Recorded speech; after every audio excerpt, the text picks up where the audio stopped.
Hey, welcome everybody, it's Daniel. Welcome to part 3 of the 2020 edition of Android Studio tutorials. If you haven't seen the last 2 parts, go back and see them. They're on YouTube, on my YouTube channel.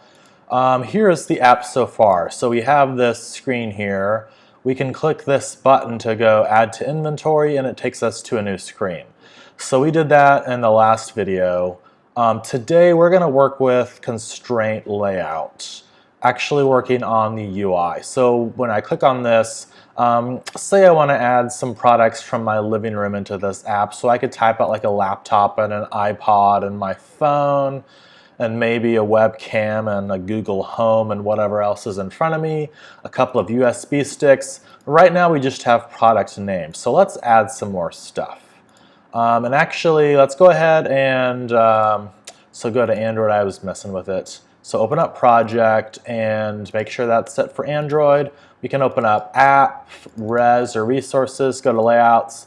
This is where all our layouts is, and we'll open up add product. Now I already have it opened up here, but it's add product.xml or whatever else you named it. So really quickly, we already have product name there. I'm going to select it and I'm just going to hit the delete key on my keyboard.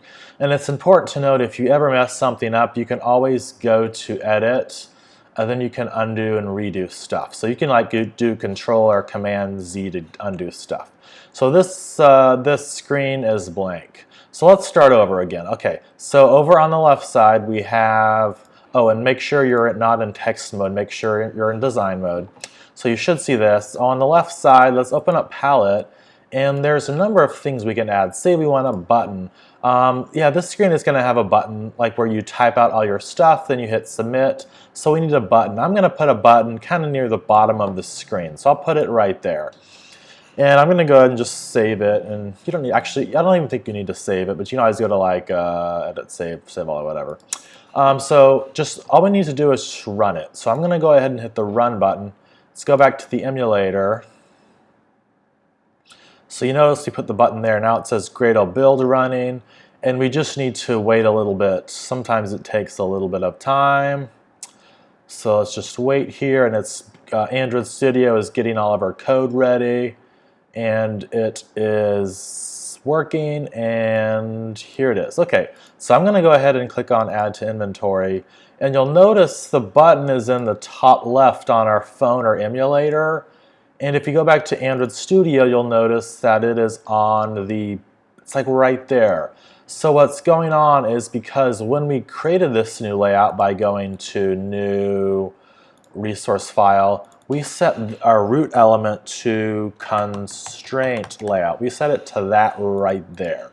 So I'm going to close that, but when we created this in the last video, we used Constraint Layout, and the way Constraint Layout works is kind of in this visual editor in Android Studio, we can click and drag and put buttons anywhere, but you'll notice if we go to our component tree there, you'll see there's like a red exclamation point there.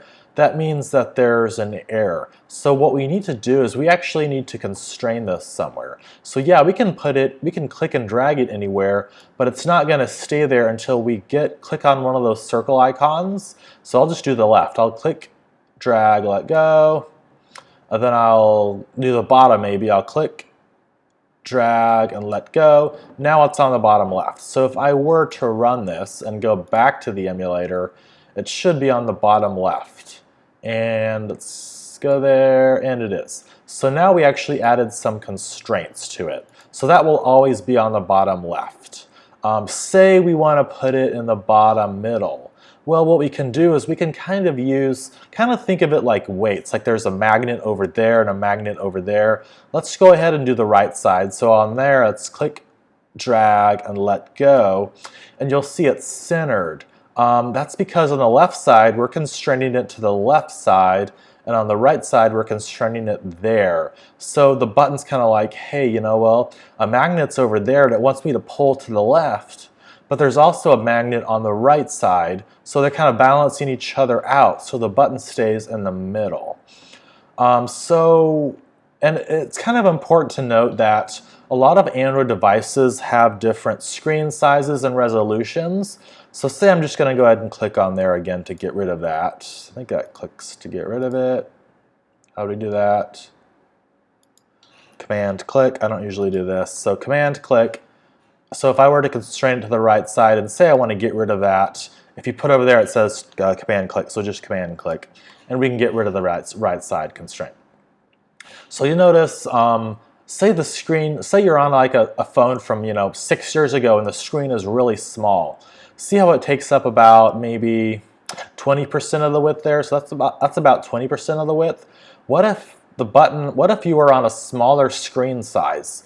Constraint layout kind of takes into consideration all different screen sizes. So let's continue this. I'm going to click, drag, and let go. And say we want the button to take up all of the width. So instead of centering in the middle, we want the magnets on the left side and the right side, and of course we already have the bottom. But what we want to do is we want to just expand the button to make it the full width, however wide the phone is. You can literally be on a 10-inch Android tablet and it will still take up the full width. So we want to do that. So if we go over to the left, we have attributes. And this constraint, there's a lot of stuff we can do, but in this constraint widget under layout, under this constraint widget, first of all, select the button, so just click on the button. And then what we can do is we can kind of toggle different kind of modes. So I think it toggles through 3 different modes. So you see there's a left and right, and there's also a top and bottom. Let's focus on the left and right now. Let's go ahead and just click. So see where it has that arrow right there on the kind of near the left side? So let's click on the arrow, so click.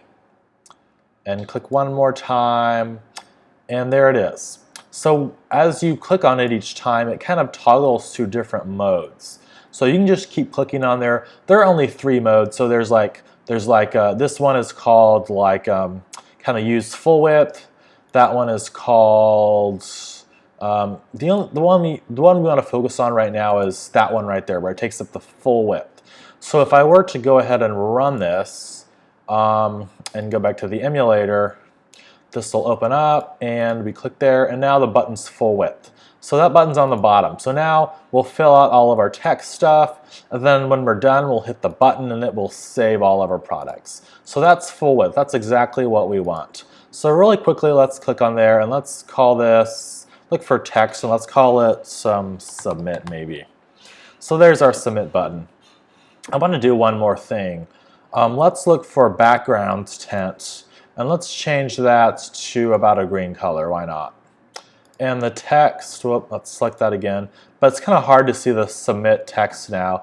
So let's make the text color, let's make it, we can make it white. So let's do, if you want, we can always type out the hex color, so we'll put a £, or we can just do FF, so F 6 times, and that means white. So if we type out, look for hex there, I mean, we can always click and drag and we can find the color that way and you can, make it white there. But that's, it kind of stands for the first, well now there are 8 here, but the first 2 are for transparency, like if you want it to be 50% transparent, and then the next 2 are for green, or for red, and then green, and then blue. But yeah, or you can just select a color there, but let's just make it white. So that's kind of what we want. So the button is good, but let's get into something more complex. Let's see if we can add some edit text where we can like type out the text. So go to our palette and let's look for text. And there's all kinds of stuff. Say we want an email or a phone number or a number. Let's just look for plain text and let's just drag one of those in. And because again this is constraint layout, we can click and drag it anywhere, but it's not gonna stay there. Once we run it in the app, it'll just automatically go to the top left. And you'll notice over here it says there's an exclamation point and it says this isn't constrained yet. So we need to constrain it somewhere. Let's put this one at the really top. So I'm gonna just click, drag, and let go. That kind of pulls it up to the top, kind of a magnet up at the top. It's gonna stay at the top. And then let's make it all the way full width also. So again, click, drag, and let go. Click, drag, and let go. Then, like we just saw with the button, there's kind of like a magnet. It's drawing it to the left side and to the right side, but the edit text here is a fixed size, so it doesn't know what to do. So select it, and then we need to do our fancy little just click again, click one more time, click, click, click. You can kind of toggle through the different modes, but just wait until you get to the one that looks like that there, and it should go to full width. So you'll notice it kind of goes right up to the edge of the screen. So I want to give it a little bit of spacing. So we can select it, and then let's add a little bit of margin. Let's add maybe 16. And that's on the left side. Let's also do 16 on the left side, or the top of the left side. And let's add 16 on the right side. And now there's like a nice space there. So this is kind of our basic form. So I'm going to call this, let's just call this, let's call this some product name. Why not? Hit enter.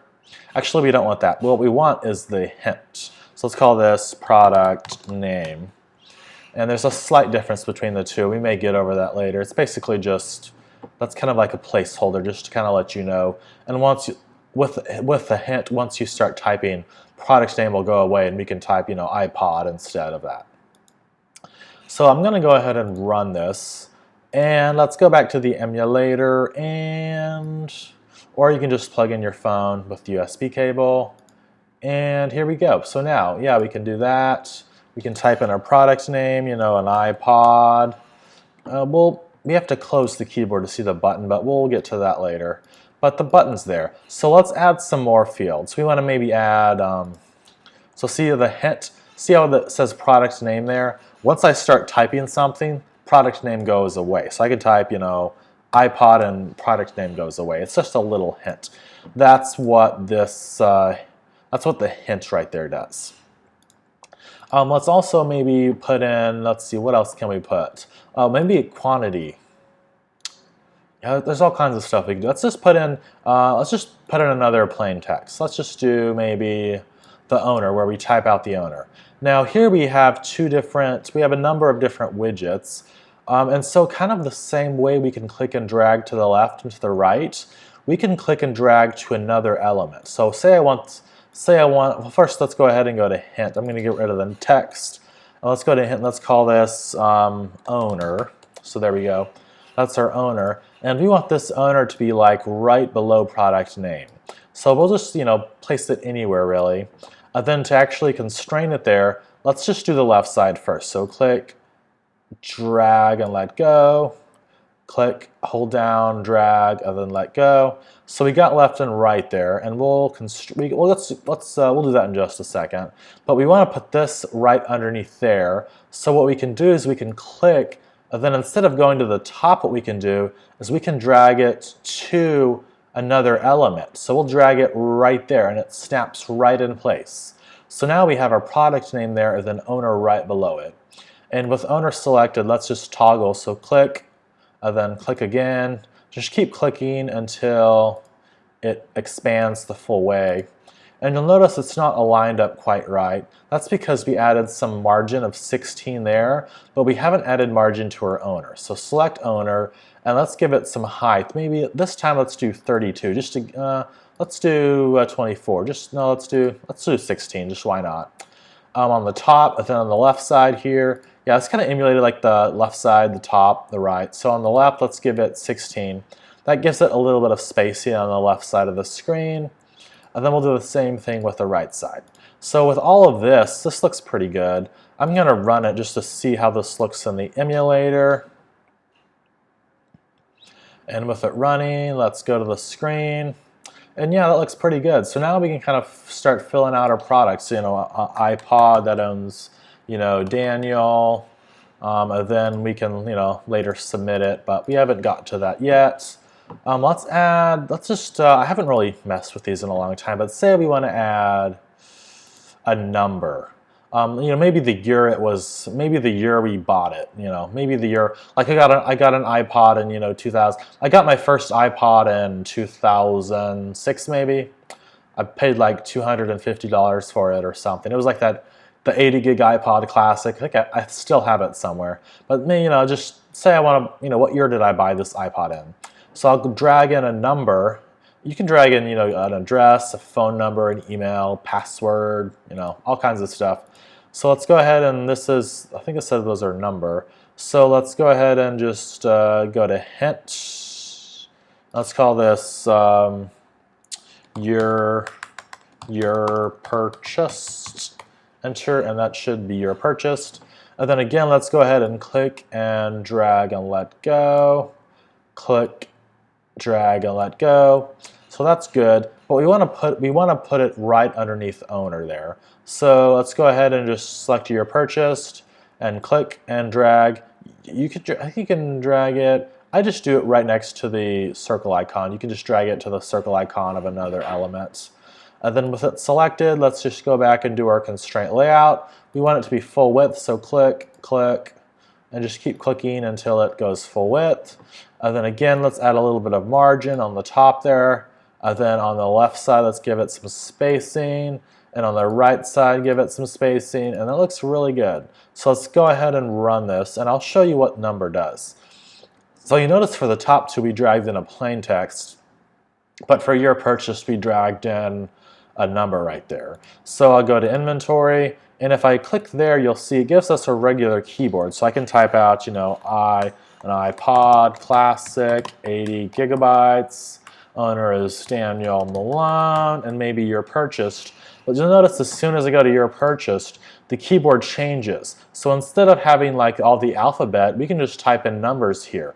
So this is really useful if, say, you're creating an app that you give it some, 6-digit PIN, like maybe the Google two-factor authenticator for Gmail or something. I'm trying to think of what this is basically. So instead of having them try to type out a number there, type out 4 or 3 or whatever, because we dragged in a number there, it automatically knows to change the keyboard to a number. So 2006 maybe, or maybe it was 2007 whenever I bought it, and there we go. So an iPod Classic owned by Daniel Malone, bought in 2007.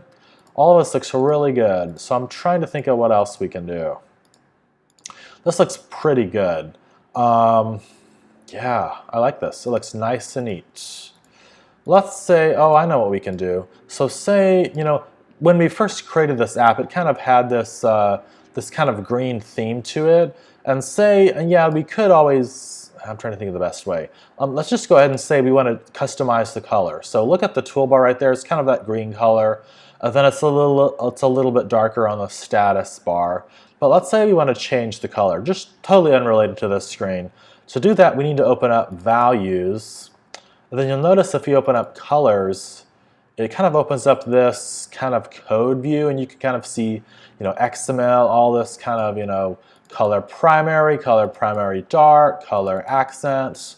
But all we need to do here is just, open up values, colors, and then you'll notice on the left side, you'll see a number of colors. So we don't need to type anything there. Just forget about all of that. All we need to do is just mess with the 3 colors there.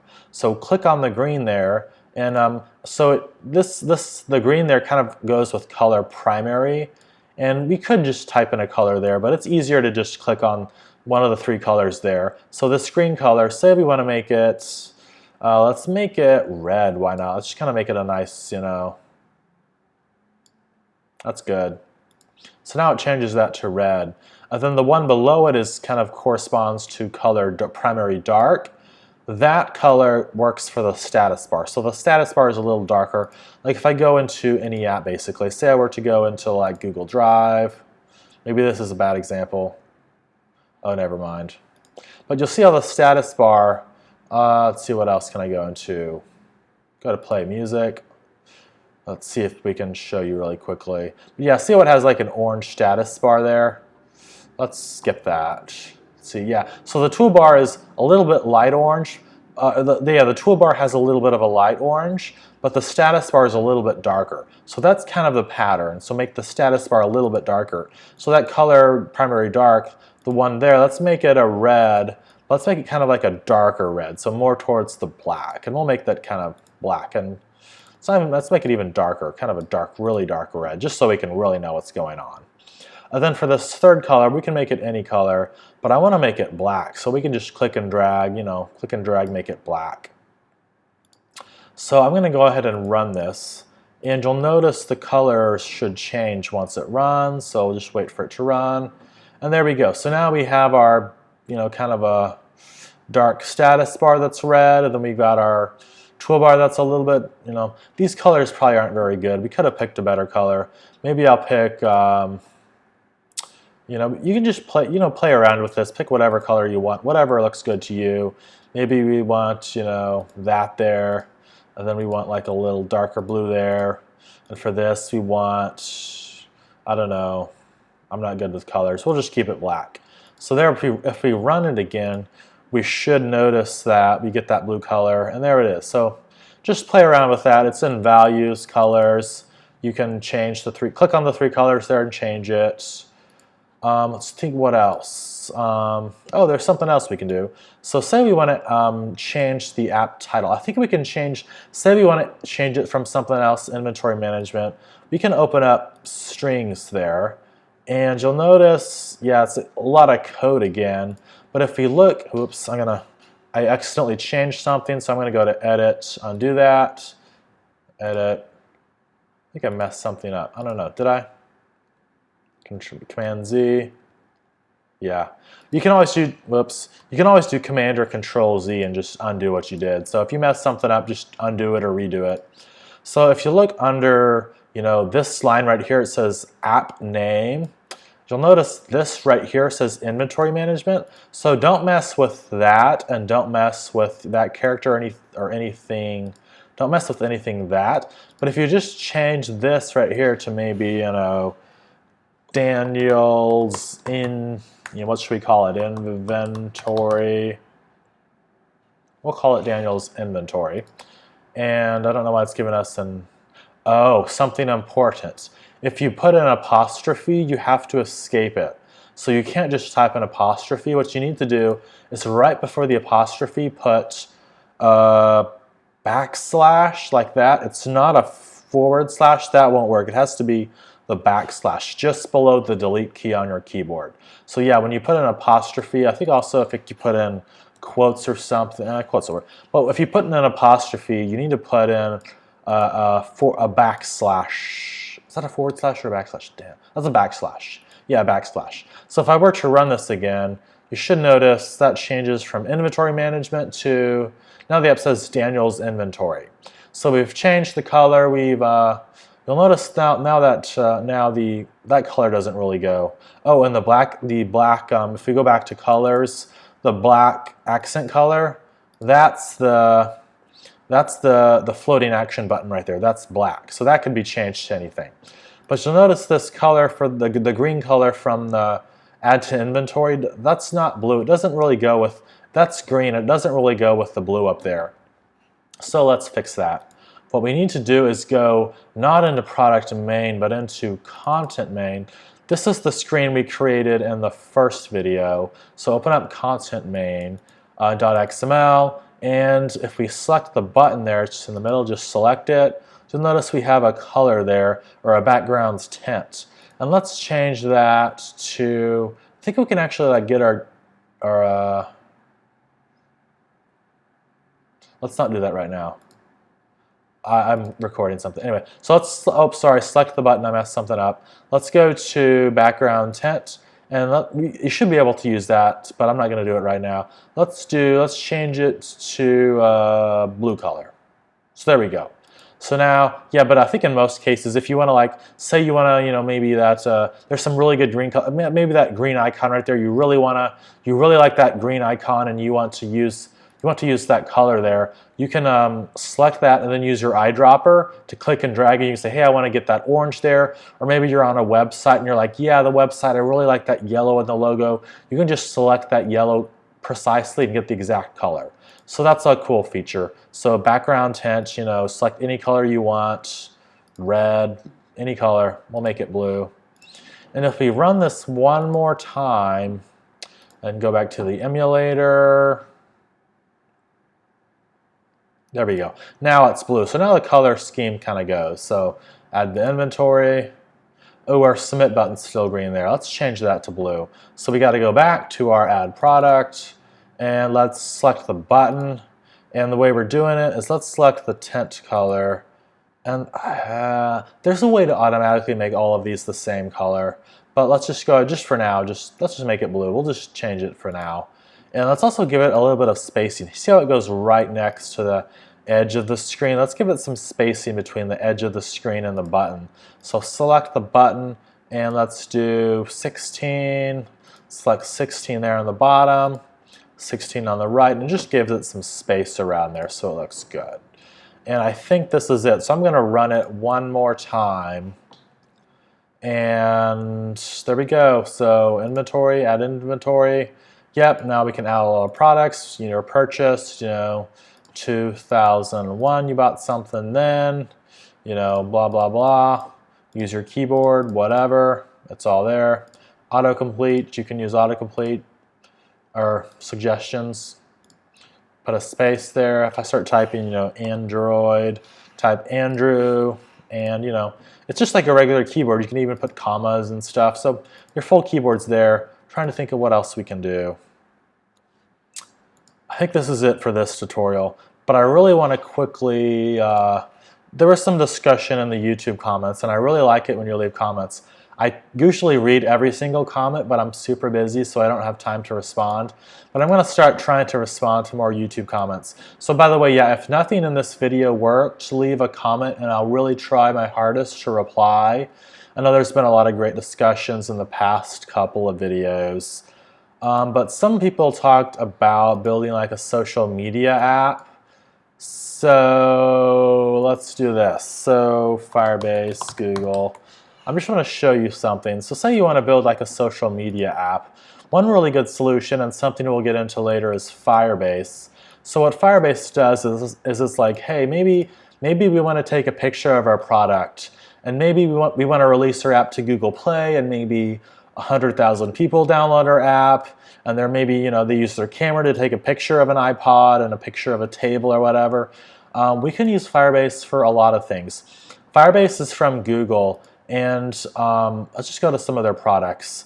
Probably their best known product would be probably Crashlytics is really good, but they also have analytics. So if you want to see like how many people download your app, you want to get like fancy charts of like, oh, today we got 10 users, and last week or today it's now gone up to 100 users, or like how many of them are new versus returning. You want to see like where they're from. Are they from Austin or Dallas or New York or Chicago? Maybe they're from China or Russia or Japan. You can see exactly where they're from. You can see like stuff like how many people download your app. And all of this is free right here. Or a lot of this stuff is free. So in real time, you can see like right now we have, 10,000 people are using the app right now. 10,000 people are on, this screen. They're filling it out. So this right here is Google Analytics from Firebase is actually free. But if you look at their pricing, we can see stuff. A lot of their stuff is free, like analytics is free. And I mean, this is probably the best analytics for Android, even for iOS also. But their stuff is also pretty cheap too. So say you want to store a bunch of photos in the cloud or whatever. Say we just go to store, just to give you an example. Say we want to store 100,000 images. So not necessarily on this phone, but it uploads kind of like Facebook or Snapchat or whatever. You take a picture and it uploads it where all your friends can see it. Say you release it and it gets really popular, and you have 100,000 high-resolution photos. You're basically paying, well, a little bit more, but you're basically paying about $5. And there's also transfer fees and stuff. But I mean, basically, like if say your app gets really popular, and 100,000 images, that's a ton of photos. It's like, say each person adds 100 photos. That's like 1,000 people? Wait, no, let me do the math. Yeah, something like that. Like that's for $5 a month.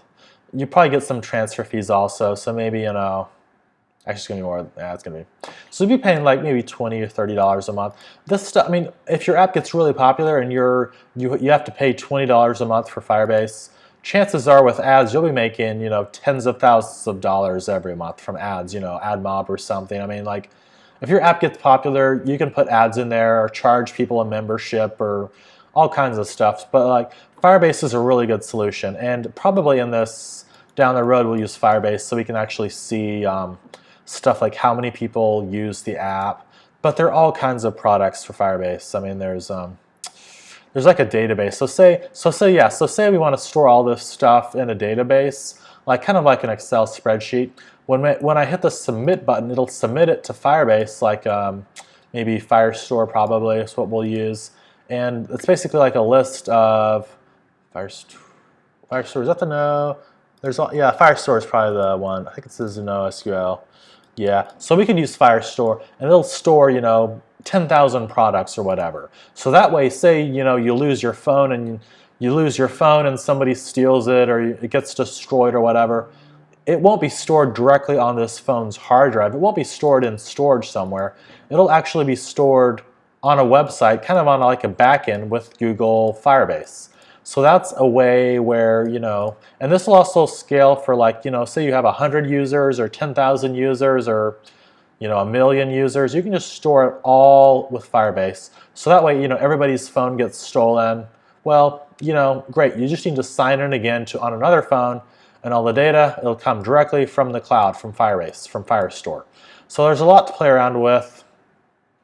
Firebase is really good. I've used it for, I don't know, many years now. All kinds of products, but we're getting ahead of ourselves. Let's go back to Android Studio. We have a really nice layout here. I think it looks really nice. We can open it up. It changed it there to Dan's inventory. We'll fix that later. But no, that's something else. Sorry, that's a different app. Another app I built. What's the app we're working on? Where is it? Oh, Daniel's inventory. Here it is. Yeah, this is the one. Okay, cool. So inventory, add to inventory. Here it is. We can type out a product name, owner. It does the keyboard. Yeah. Oh, one more thing. Say you messed this up and you want to start over. I think what you can do is you can hit that button right there, and that will clear all constraints. So say you maybe messed up some of the constraints, you got it messed up or something. What you can always do is you can just hit that button right there. It'll clear everything and it'll let you start over. So that's one way. But yeah, video's getting kind of long. This is part 3 of the Android Studio 2020 edition. Leave a comment if you have questions and I'll try to respond. Other than that, I will see you in part 4.